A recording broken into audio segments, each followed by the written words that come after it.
പുതിയൊരു വീഡിയോയിലേക്ക് എല്ലാവർക്കും സ്വാഗതം. അപ്പോൾ 3 IC ഉള്ള BTയുടെ വീഡിയോയിൽ ഇതിപ്പോൾ ഇവിടെ മിഡ് സെക്ഷനായിട്ട് ചെയ്തിട്ടുണ്ട്. ഞാനിപ്പോൾ നിങ്ങൾക്കൊരു വോക്കൽ ഇട്ട് കേൾപ്പിച്ച് തരാം. ഇവിടെ തന്നെ ഞാൻ റെക്കോർഡ് ചെയ്തതാണ്.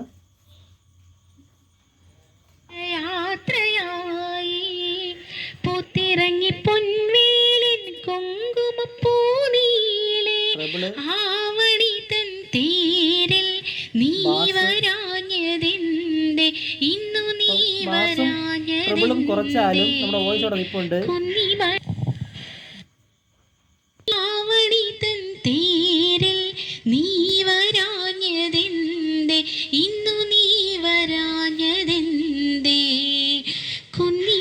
ചെപ്പു തുറന്നെണ്ണി നോക്കും നേരം പിന്നിൽ വന്നു കണ്ണു പൊത്തും തോഴനെങ്ങു പോയി.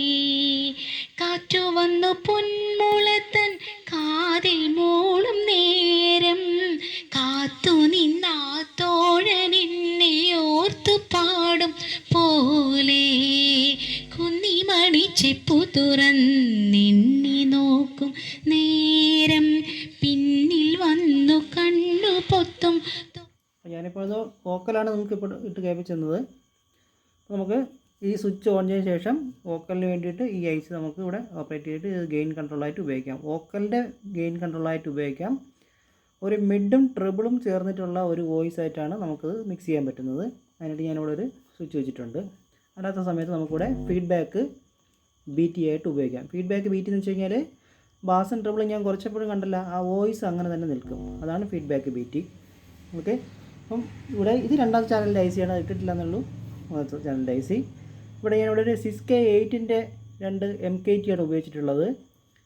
അപ്പോൾ ഇത് ഉപയോഗിക്കുമ്പോൾ നമുക്ക് ഒരു 6K8 മുതൽ ഒരു 22 NF വരെ ഉപയോഗിച്ചിട്ട് നമുക്ക് ഏത് ഫ്രീക്വൻസി വേണമെങ്കിലും ഇത് മാറ്റി നമുക്ക് ഉപയോഗിക്കാവുന്നതാണ്.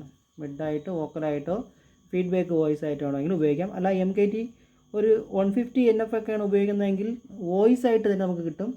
അത് നമുക്ക് സ്വല്പം ഒരു കൺട്രോൾ ചെയ്തതിന് ശേഷം ബാസ് ട്രിബിളും കുറയ്ക്കുമ്പോഴുള്ള ഫീഡ്ബാക്ക് വോയിസ് ആയിട്ടാണ് ഉപയോഗിക്കുക. അതുകൊണ്ടാണ് ഇതിനെ ഫീഡ്ബാക്ക് BT എന്ന് തന്നെ പറയുന്നത്. ഓക്കെ.